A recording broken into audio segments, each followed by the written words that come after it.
Well, now I want to share a few insights from anthropology about religion beyond just what we just said with the religious landscape. But there's not time in this lecture to go through all of them. The anthropology of religion is a huge field with thousands of different things written in it. I can share just a few thoughts that I think are interesting and that kind of tell us something about religion as part of the human condition. Because again, if we're trying to understand what it means to be human, we have to grapple with the fact that for many human beings that to some degree involves religiosity. So a few insights into religion that kind of stretch across several different religions and are not confined to just one. The first one, and your book kind of suggests this, is that part of what religion does and is for people is that people use religion to try to seek a better understanding of their worldview. If there's one thing that we know in anthropology, well, there's probably lots of things we know, but one thing we do know is that humans like to be able to understand their world and feel like they have some sense of it and the kind of boxes to put things in and how to label things and understand the relationships between things.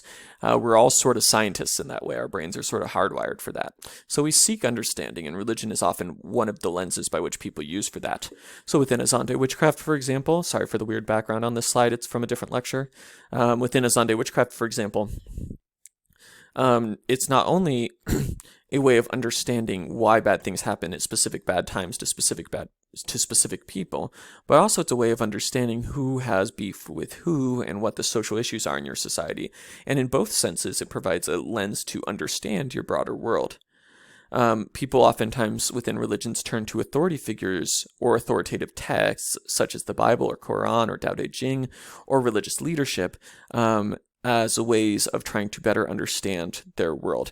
So, I think sometimes within popular American culture, we sometimes have kind of a distrust sometimes of the idea of religious leaders that are too powerful, and we have this kind of idea in our mind of the, quote, cult, which comes in part out of the 1960s and some of the religious movements that were going on at that time in the 70s, and this idea of like overly powerful leaders. But at the end of the day, really most religious traditions, if not all religious traditions, have experts of some sort. Many religions have priests or priestesses, so people who are sort of formally ordained to their position and help mediate in ceremonies with a divine figure. Shamans, this is a picture of Mongolian shamanism, so this is found in many, many different cultures, in fact, including several Alaska Native cultures, but people that can interact with the spirit world, mediate with the spirits. They're usually part-time religious specialists. They're not full-time like many priests. They're part-time religious specialists who mediate with the spiritual world, usually to help people find healing if their body's been afflicted, or to ensure that the group as a whole has hunting success or fishing success, to interact with, for example, in the case of Inupiat shamans, pre-Christianity, interact with masters of the spirits to ensure that game animals, that prey animals continue to offer themselves. And so in Inuit shamanism. So shamans are these very important spiritual figures, often going into trances or other kinds of visionary states to become mediators for their communities. Many, if not most, religious traditions have some kind of prophet figure, either at the start of their religion or continuing throughout the religion. Oftentimes these are more prominent towards the start of a religion when things are first getting kind of nailed down, and then things sort of shift over to more of a bureaucratic organized role as it goes on. But that's not always the case. You have religious traditions where you keep having prophets.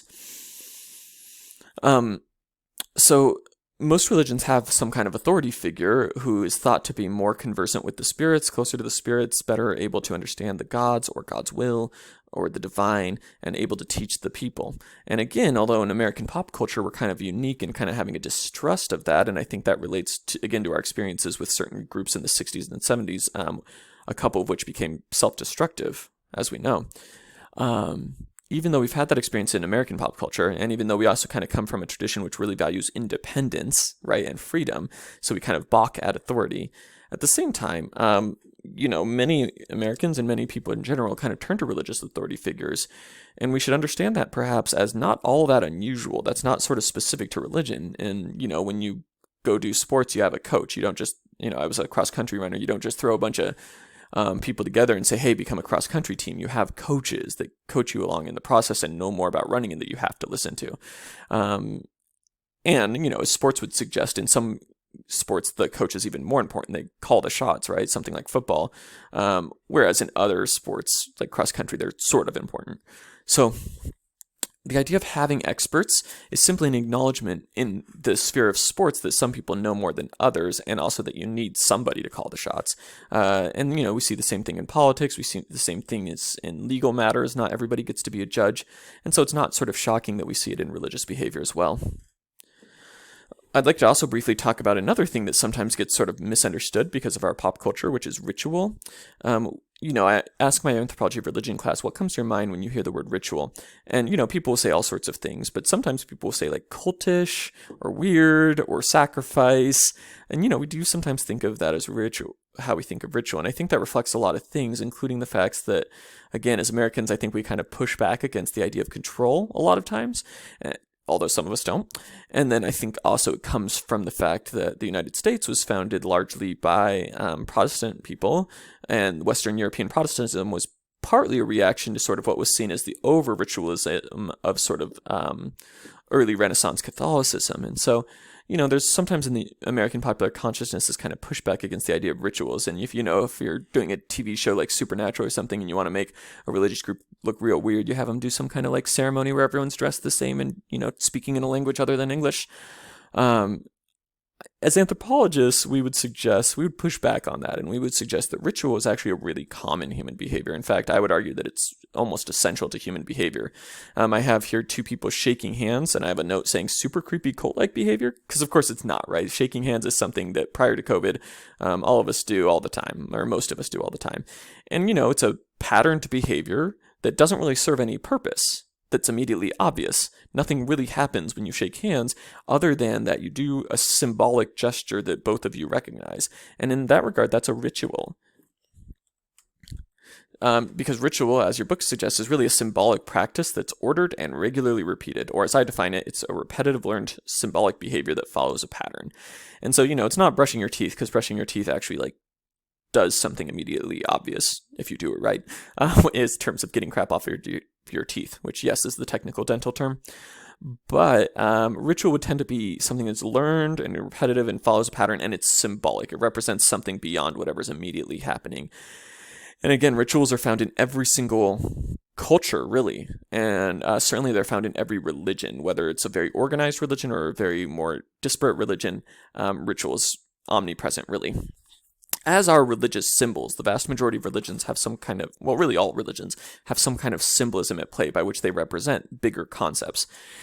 And you might ask yourself, why are ritual and symbolism so common? Why don't people just sort of think about God in their heart or something? Why do we need things like communion? Why do we need things like reading of the Torah during a service at the synagogue? Why do we need things like the reading that you did where Hindu people were observing murti or divine images?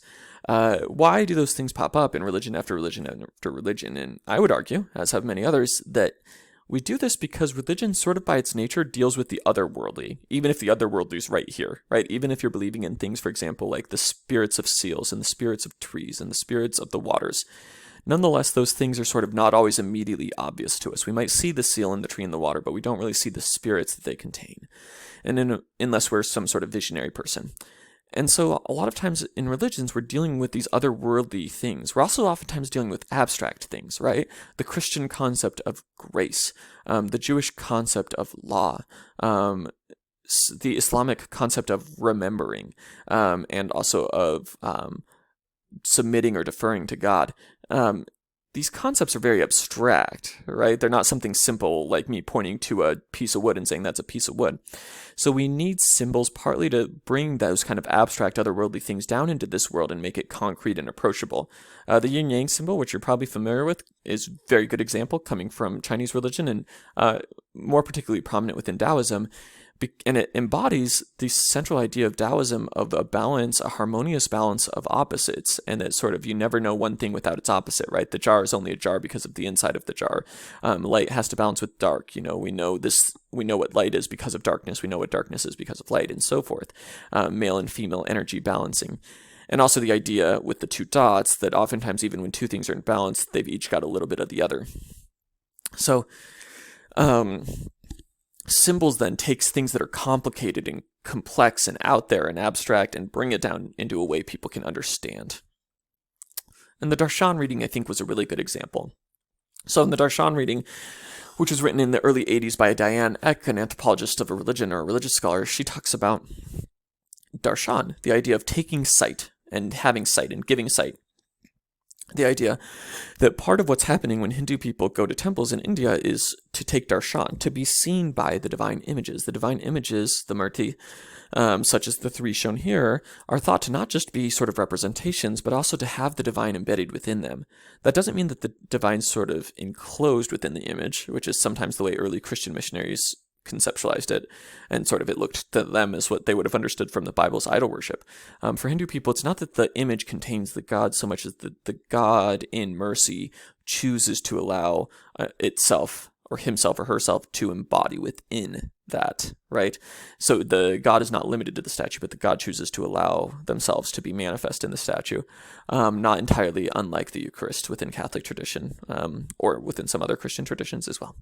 So the divine image, the murtis, allow people a direct one-on-one relationship with a divine being that normally they don't get to encounter in their daily life, which facilitates a central concept within Hinduism, a very central concept, which is bhakti. So bhakti, you read a lot about it in the Bhagavad Gita, one of the foundational holy texts for many Hindus, but bhakti refers to devotion and worship and kind of this idea of a personal relationship in and devotion to and love of the deities.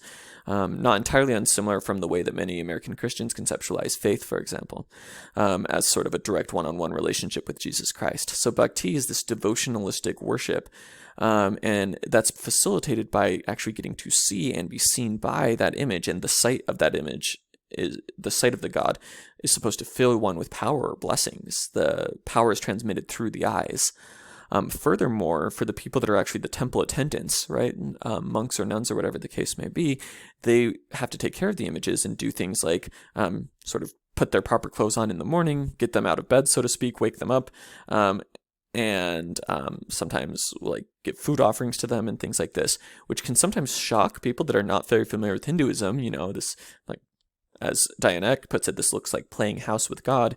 But if you think about it from this perspective, if you want to feel closer to your spouse or your roommate, very often wise people will tell you that you should do something nice for them. You should do the dishes. You should vacuum the frickin' floors, whatever it is. In a similar vein, when one performs aspects for God that they don't really need you to do, but nonetheless are a nice thing to do for the gods, that then increases one's bhakti, increases one's devotion. So as we can see, the ritual and the symbolism allows somebody to kind of feel close to, on an emotional level, something which is really abstract, which is a god. Another way in which religion is used, so we talked about religion allows people to seek understanding, and they do that through religious authority figures, they do that through text, they do that through ritual and symbolism. They also do that through the stories they tell, and sometimes in surprising, unexpected ways.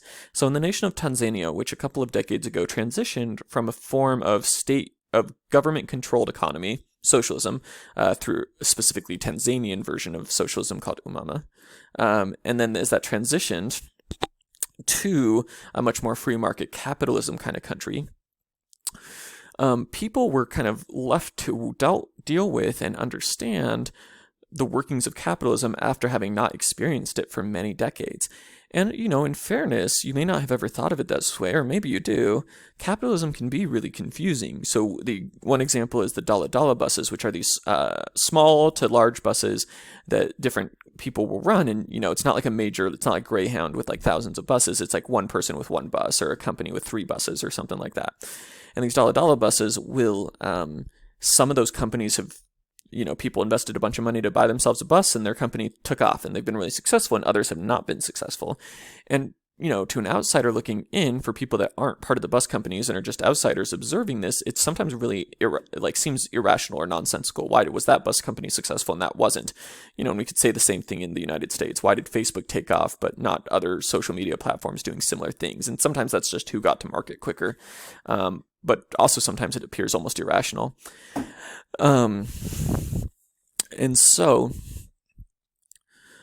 the interesting things, though, is that, as talked about in a great article called Buses in Mongoland by Todd Sanders, he talks about the fact that the people he interviewed, Tanzanian people he interviewed, would oftentimes explain the success of one bus company over another by using devil stories. And they would explain it as, well, the bus drivers that are successful make deals with devils.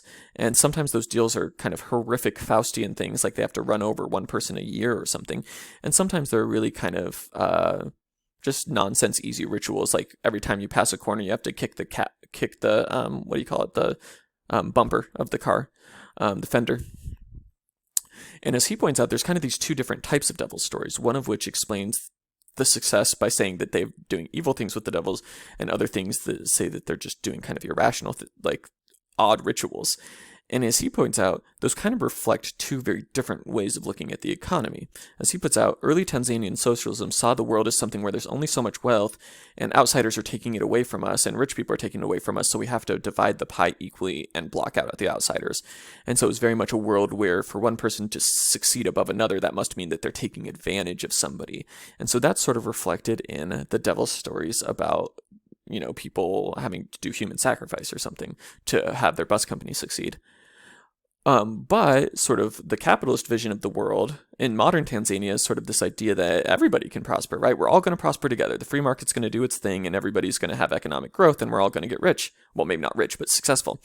And as Todd Sanders points out, that story, that kind of vision of the world is kind of reflected in devil stories where, you know, you just do an odd ritual and somehow that makes you succeed, right? Capitalism kind of looks like that. It looks almost quasi-magical from the perspective of people who are just newly starting to engage in it.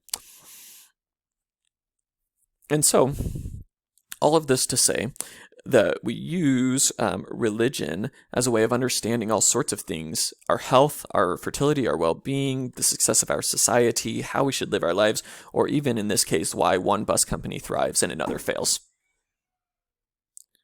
We also use religion to seek power and influence in a variety of different ways. People, and that doesn't have to be, you know, that might sound kind of wah-ha-ha-ha, right? The evil magic practitioner sort of bending over the boiling cauldron, making a potion to afflict somebody. And certainly we have some of that in a lot of cultures, but we also just have a lot of, you know, people trying to get healthy, people trying to make sure their garden is good. In the Trobriand Islanders that I've talked about before, people do all sorts of magic rituals over their yams to make sure that the yams stay put and that the yams grow well, or all sorts of rituals over their fishing boats to make sure that when they're out fishing that the boats don't capsize. So people partly turn to the supernatural as a way of seeking power. We partly do that through magic. I get into this a lot more in my anthropology of religion class, but magic is kind of a contested term because we sometimes treat magic as if it's separate from religion, and we really shouldn't. From an anthropological perspective, magic is just one part of religion. It's just sort of a specific type of religion, in the same way that prayer is a specific type of religion. And in that regard, most religions, I would argue, certainly many religions the world over, have some kind of magical component. That doesn't mean that everybody in the religion uses it that way, but at least a few people do. So a good example here is practical Kabbalah. So Kabbalah within Judaism sort of arose within medieval times as a sort of more mystical approach to Judaism and to Judaism's sacred symbols. And for the most part, for most practitioners of Kabbalah historically, and arguably to the present day, it remains that. It's mostly a philosophical system, or a way of sort of mystically understanding the universe through a Jewish lens. For a few people, though, historically and to this day, they use these sacred symbols as a way of manipulating reality, as a magical system, and we sometimes call that practical Kabbalah to distinguish it from other forms of Kabbalah. And so that's a magic system embedded within a world religion. You could see the same thing with Hand of Fatima amulets, which are supposed to protect you from the evil eye in many parts of the world, including many parts of the Mediterranean world. But of course, Fatima, right, that's drawing on stories of the Prophet Muhammad's life. And so, quote, magical traditions pop up again and again. So, you know, sometimes in the US, we use that as pejorative when we're referring, like, to, quote, magical thinking, or, you know, the magical being in the sky that you guys worship, when people are, like, mocking religious people. And we should understand, actually, that magic's a really common human behavior found in a large majority of cultures, I would argue. Also that sometimes in some very fast-growing religions, Wicca is a very fast-growing religion within the United States, and not all Wicca practitioners necessarily engage in what you might call magic, but many do. Magic is also interesting as we look across cultures because there's certain patterns to it. Sir George James Frazer was a folklorist that lived around the, I think, like 1890s was kind of when he was doing a lot of his writing, when he wrote his famous book, The Golden Bough. And he looked at magic all across the world. And one of the things he noticed is that a lot of magic practices, as diverse as they look, And as much as they might seem strange or irrational to outsiders, they actually followed some pretty predictable patterns. And he talked about two of those patterns, which he called the law of similarity, or imitative magic, and the law of contagion, or contagious magic. Your book talks about these as well. Imitative magic, or the law of similarity, is the idea found in many cultures that if two things resemble each other, they potentially have magic power over each other. So, for example, when people in many different cultures, late Roman society, rural Britain, later in certain offshoots of voodoo, the idea that you can hurt an effigy of somebody, like a representation, like a little doll or a large thing, burn it, and that will physically harm that person. So that's the idea of law of similarity. But that can go in a positive direction as well, right? So you look at ancient Incan altars that have been excavated, and they'll have like little stone llamas. And what they think was probably going on there is that people were putting in stone representations of the animals that they wanted to see increase, right? Like they wanted the gods to bless their llama herd, so they put in a little stone llama to represent that intention. The stone thing is not a llama, but because it looks like a llama, right, it can cause kind of a supernatural connection or a communicative connection, and a lot of times this is based on intuitive or mystical logics. The law of contagion is the idea that two things once connected remain connected even when separated. So, as an example, when you are at a concert and you fight like a weirdo to get the shirt that the rock star threw into the audience. I don't know if anyone ever does that anymore. That's arguably an example of this. A more serious example would be when in Papua New Guinea, sometimes when somebody's shot with a poisoned arrow, the healer will put medicine on their wound, but they'll also put medicine on the poisoned arrow. Like after they've removed the arrowhead, put medicine on the arrowhead, because the idea is they're still connected, right? So you have to heal the poison on both ends, at the arrowhead and also at the wound. So fascinatingly different way of looking at how medical injury happens. So that's another example of contagious magic. Now, these ideas of imitative and contagious magic pop up in all sorts of ways. Sometimes in practices, even once the religious meanings have dissolved, we've still kept the practice alive and don't realize that there's magic behind it.